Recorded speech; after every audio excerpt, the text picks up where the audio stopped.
What is up, Packers fans? Happy Thursday. Welcome into an all new episode of the Pack a Day podcast. I'm your host, Andy Herman. You can follow me on Twitter at Andy Herman NFL. You can find the podcast at Pack a Day Podcast. As always, thanks so much for making Pack a Day part of your daily routine. If you're new here, welcome. Thanks so much for joining. Hope you like it. Stick around, like, subscribe, comment, give those 5-star reviews.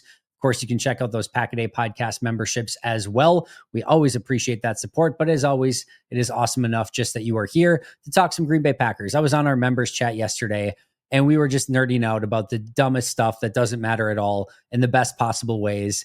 And I cannot thank you guys enough for the opportunity just to get to do this sort of stuff every single day. Brings a smile to my face from one side of my face to the other, just grinning ear to ear.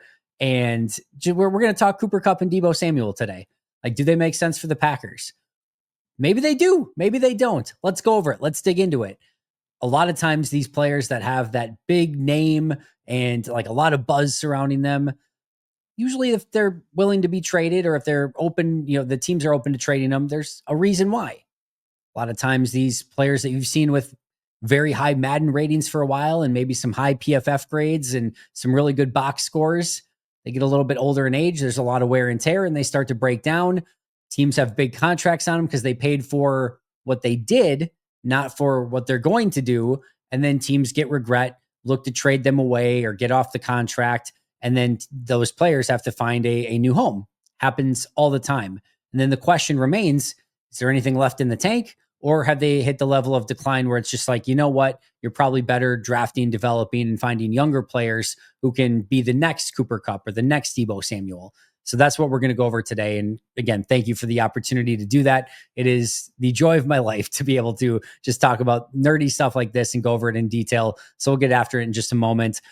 Before we get there, another wide receiver note, Jason Wilde, who obviously covers the Packers extremely well, has done it for a very long time, brought up the fact that, per his report, Davante Adams is open to a return to the Green Bay Packers. Now, what that means entirely certainly could be up for interpretation. I have no doubt that Davante is open to returning to Green Bay.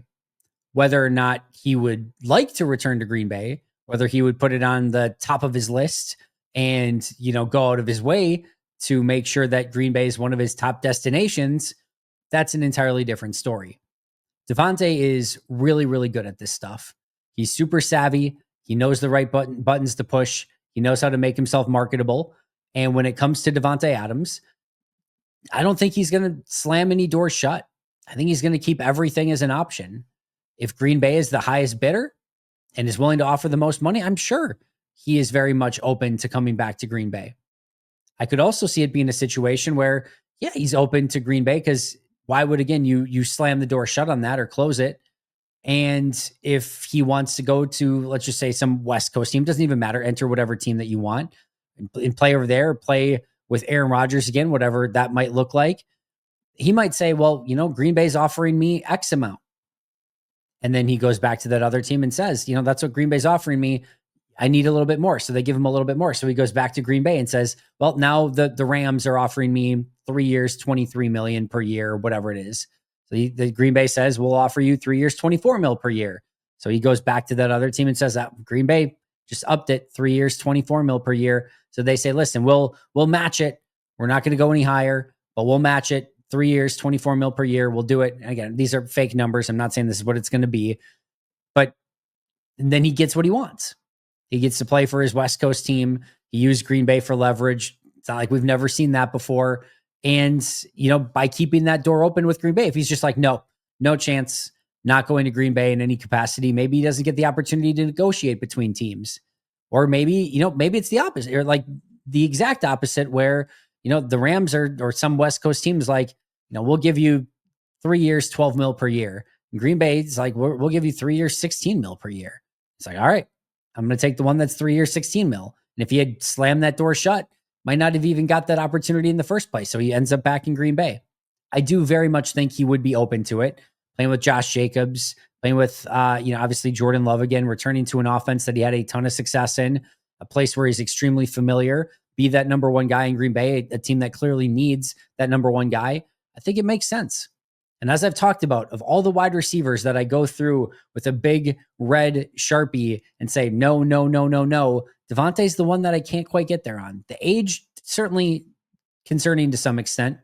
I don't, if I'm looking into the future, I don't necessarily see a Davante Packers reunion, at least this year. I don't think it's going to happen, but I definitely can't rule it out completely. And per Jason Wilde, Davante at least open to it. And your mileage may vary as to how open he might be, but it's a good sign nonetheless. If you're hoping that Davante could end up in Green Bay, it's certainly better than the alternative of Davante saying, I'm good.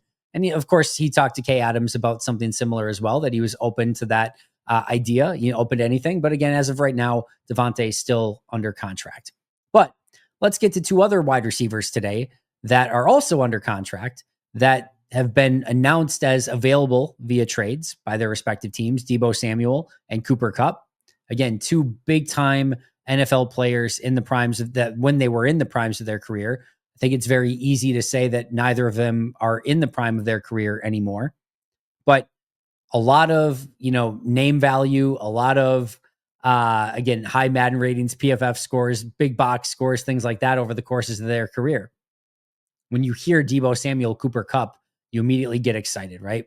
Regardless of what, you've watched of them, is like, you hear it and be like, oh yeah, Cooper Kupp, Debo Samuel, amazing. Imagine if they were Green Bay Packers, right? But just to, again, reiterate it, there's a reason that these players become available. So let's start with Debo Samuel. And I'll be transparent, and I'll be upfront with you. One of these wide receivers, I somewhat like the idea of as I watched him. The other couldn't get on board with. We will start with the one that I was actually semi-intrigued by, and that is Debo Samuel. I'll go over why. We know why Green Bay needs a wide receiver, right? We know that they have the depth and some talent at the position, but it feels like they're missing a piece, specifically at the top of that wide receiver group. And with Christian Watson missing a good chunk of time, that certainly doesn't help it either.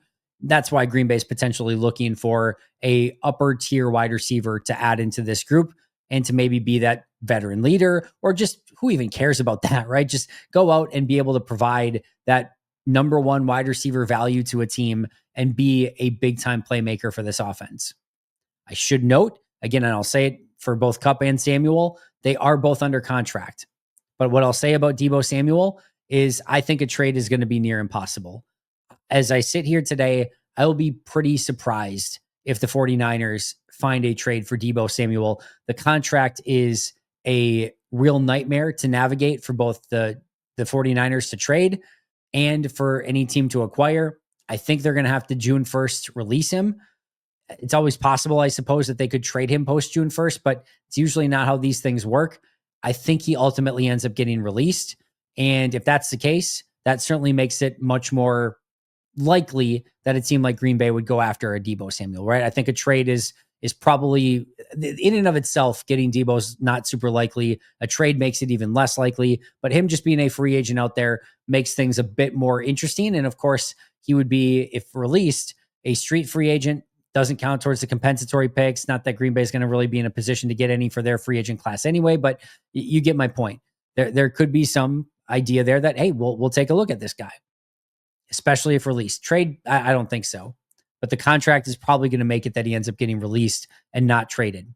His stats this past year: 15 games, 15 starts, 81 targets, 51 receptions, 670 yards, 13.1 yards per catch, 3 touchdowns, 28 first downs. Also had 42 rushing attempts for 136 yards, 1 touchdown, 5 first downs, and 3.2 yards per carry. That was his stat line.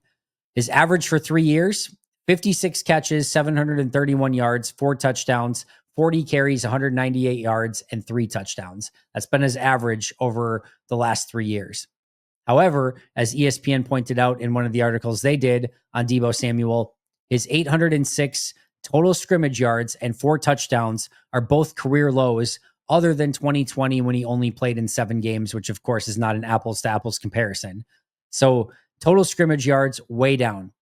He also went through a multitude of injuries: calf injury, wrist injury, oblique injury, rib injury, also went through an illness. His 3.2 yards per carry, the lowest of his career. he averaged 6.2 yards per carry in 2021. So 2021, 6.2 yards per carry, down to 3.2 in 2024. A pretty significant drop off, a pretty significant difference. When quarterbacks targeted Debo this past year, he had a 97.4 passer rating, or the quarterbacks had a 97.4 passer rating when targeting him. He had a 70.9 overall grade, which was the worst of his career, a 72.1 pass grade, which was the worst of his career. A pass grade means in the passing game. It doesn't mean he was throwing the ball, but in the passing game, 72.1, lowest of his career, a 66.9 run grade, third worst of his career, and a 50.3 run block grade, second worst of his career. So you start seeing these numbers, both from a box score standpoint, from a grading standpoint. The decline is clearly evident. He's not the same player that he once was. He just turned 29 in January, 6 foot, 215 pounds, was a second round pick, 36th overall in the 2019 draft, had a RAS of 7.91 coming out of college. I will say this, there are still a lot of positives with Debo Samuel to talk about. The big thing, first of all, is that he brings a ton of versatility to your offense. You can line him up in the backfield, in the slot, out wide. You can use him in a variety of different ways as a pure running back, just handing him the football, catching the ball out of the backfield. Again, slot guy, wide receiver screens. He was still able to get some big explosive plays down the field. You can use him in any way that you want. And when you talk about Brian Gutekunst, one of his biggest values is versatility. And when we talk about Matt LaFleur and what he wants with his wide receivers is the ability to play all over the place, generate mismatches, and, basically be used as a chess piece, right? Where Matt can line you up anywhere he wants. That's going to be beneficial for the offense. Debo Samuel is that, and he has it in spades. His backfield plays led to a lot of possibilities, some really unique mismatches. He was really good at angle routes. And there was a play where he got matched up on a wheel route with a linebacker. That's what putting Debo in the backfield can do for you. And it was a big explosive play down the field. Linebacker just couldn't stick with him. Same thing, these angle routes where you're coming out of the backfield, you get these linebackers matched up in space, and he's got space for days. Those are big time matchup and mismatch opportunities that I guarantee you Matt LaFleur would be very, very excited about. He's also still not super easy to get to the ground. He bounces off of tackles. These are more momentum, open field reception based. We saw in the run game, the yards per carry were down quite a bit. We didn't see quite those explosives just handing him the football. But in the passing game, still definitely had some juice after the catch. And it's still not easy to get this guy to the ground. Still physical enough and big enough and just gutsy enough to play over the middle of the field. Has no concerns with it whatsoever. So you can use him as a middle of the field target. Good hands. You'll see a concentration drop here or there. That's definitely on tape, but the hands are good. He plucks the ball out of the air. No real concerns there whatsoever. Has a real knack for finding holes in zones. Just again, some of that veteran savvy. He knows how to get open. If he knows exactly how those zones are going to take shape and he knows how to manipulate them. Really, really good at that. Good body control, low center of gravity, can still be a playmaker, just not as dynamic as he once was. Would add some real veteran leadership to that wide receiver room. Does a great job of coming back to the football, and he fits in Green Bay's offense insanely well, as you would imagine coming from Kyle Shanahan's offense and all the different, ways that they utilize him there. It's an apples to apples, basically carry over, and Matt LaFleur would be able to use him in a lot of the same ways that we saw Kyle Shanahan use him in his offense. So he fits the offense incredibly well.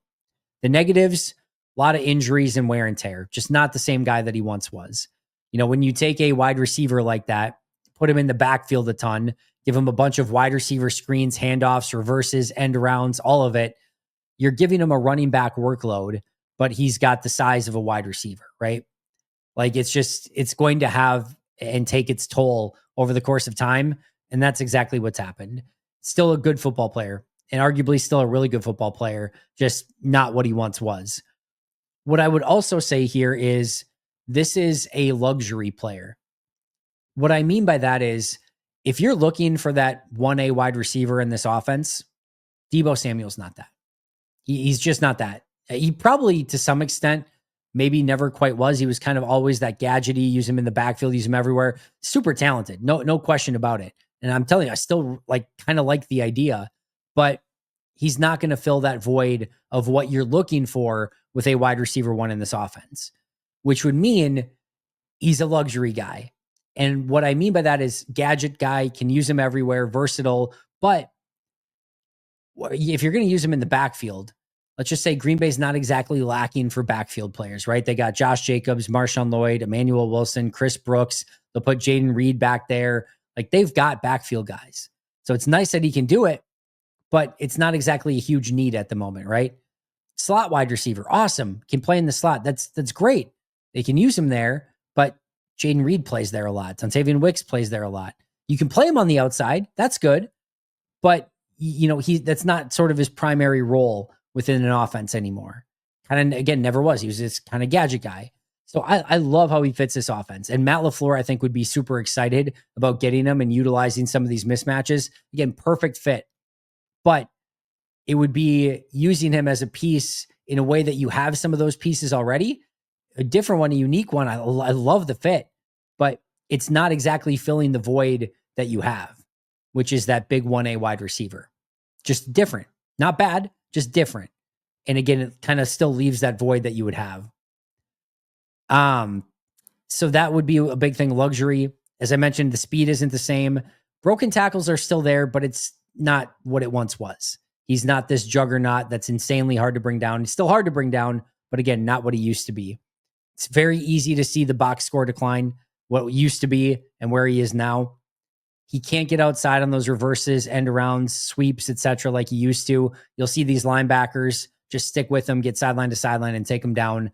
Not easily, but definitely with a level of ease that did not used to happen against Debo Samuel. And then, as I mentioned before, you will see some concentration drops as well, which then leads to, should Green Bay take a look at him? Oddly, like I said, I would not have expected this going into our conversation today or just going into watching the film. I do kind of like how he fits within this team. I do think he would be a fun piece, but that's as far as I can get with it. He's a fantastic fit within the offense, but he's kind of not the wide receiver that you're looking for. Like some of the spinner stuff where now you can bring him. And again, I know he's not the same speed that he once was on some of the end arounds and reverses, but he still plays with a physicality. He's an okay blocker. He didn't block great this past year, but he gives pretty good effort at it. Like, I do think Matt LaFleur would find ways to really utilize him. And maybe sometimes you just need a change of scenery too. Maybe going to Green Bay would give him a little bit more juice, a little bit more excitement, and just a change of scenery, change of pace. So I don't hate it, but it's more of a luxury signing. It would have to really be the right price. Like, the other teams in the NFL would have to really sell where there's no trade. I would not trade for him if I were Green Bay. But if he becomes available and somehow he's just cheap, he's less than what he should be, I'd at least take a look at it. But again, it does not fill the void that you really have as that 1A wide receiver. Doesn't have anything to do with solving the problems that you kind of have on offense, but would be a fun piece that would be similar to some of the pieces that you already have. The final verdict here, for the right price, sure, but it shouldn't change your need for a number one overall wide receiver. That's where I'll put it. Fun player, very fun player. Liked him more than I expected to. Clearly a decline, clearly not what he once was. Fits the offense well. You're probably better off going with a younger, more up-and-coming wide receiver some other place. Put it that way. Cooper Kupp, this one I was not as much of a fan of. Currently still under contract, trade candidate. Trade is very difficult, would not be for Green Bay. I do not see Green Bay trading for him. If they did trade, he would have likely a salary of $12.5 million. I think the Rams would have to take on the roster bonus first before trading him away. I don't think there's any way he gets traded after or before that roster bonus where the team taking him on would take him. So you'd have a $12.5 million contract in 2025. I'm not sure Green Bay would have any interest in that. So it probably is, again, going to have to be something where he would get released. And if so, then maybe Green Bay would take a little bit of a look at him. Still don't necessarily expect him to end up in Green Bay. His stats this past year: played in 12 games, started in 11, had 100 targets still, 67 catches, 710 yards, 10.6 yards per catch, 6 touchdowns, 28 first downs, the lowest yards per catch of his career, least first down since 2018 when he only played in 8 games, lowest success rate, lowest yards per game since his rookie season, third lowest catch rate of his career, and lowest yards per target of his career. Again, very, very easy to see the decline. For PFF, He had the lowest PFF grade of his career with a 71.4, was also a 71.5 last year. Reminder, he was a 93.0 in 2021, where he just had this unbelievable, astounding season. It's been downhill since then. 72.3 pass grade, the second lowest of his career, but did have a passer rating for his quarterbacks of 110.8 when targeted. So good things still happened when Cooper Kupp was targeted this past year, more often than not. Scouting report, turns 32 in June, 32. So definitely overaged here. 6'2", 208, had a RAS, a relative athletic score of 5.0 coming out of college, was a third round pick, 69th overall in the 2017 NFL draft. The positives, still a very good route runner, good hands, only 2 drops all season long, still finds a way to make plays, even though he clearly is not the playmaker that he once was. More of a volume possession type wide receiver, would provide certainly that veteran presence to the locker room. Great passer rating when targeted that we just went over. 0 interceptions when targeted this past year. And as I mentioned, good things tend to happen when you throw his way, regardless of some of the stuff that's clearly been on decline. The negatives, there has been a clear and obvious decline with Cooper Kupp. He's lacking those big-time playmaking skills. Speed isn't what it used to be, and again, is just not elite speed by any stretch of the imagination. Doesn't get the separation that he used to. Can be a bit predictable with his route depth, and defenders will jump those routes because they're not anticipating that he's going to go long the majority of the time. He's primarily a slot wide receiver, which is a bit of a problem. Doesn't have that gadget ability. Blocking is a major issue, and he just, quite frankly, is not what Green Bay needs. So should Green Bay sign him? It is a pretty clear and obvious no, and definitely no trading for him. Too old, too much decline, not what Green Bay needs, not their cup of tea. 0% chance they trade for him, and I think right around there for signing him as well. Do not see this one at all. The overall verdict here, maybe Debo Samuel for the right price if he becomes a free agent and you can get him on the cheap. I don't see that happening. Some other team probably pays him, or maybe San Fran just hangs on to him. But, if you could get him, if you could find a way, I am for it. But I'll say it one more time. Just don't expect it to solve the wide receiver problem that you have. You'd have to do that elsewhere, which again, I think you're probably getting the wrong resource for the wrong price and things like that. It's tough to thin that, or to thread that thin line. I don't think it's impossible for Debo. I really do not see it happening with Cooper Kupp. Usually in the modern NFL, you're better off bringing in the young guys, developing those guys, than going with a overaged wide receiver that is on the decline.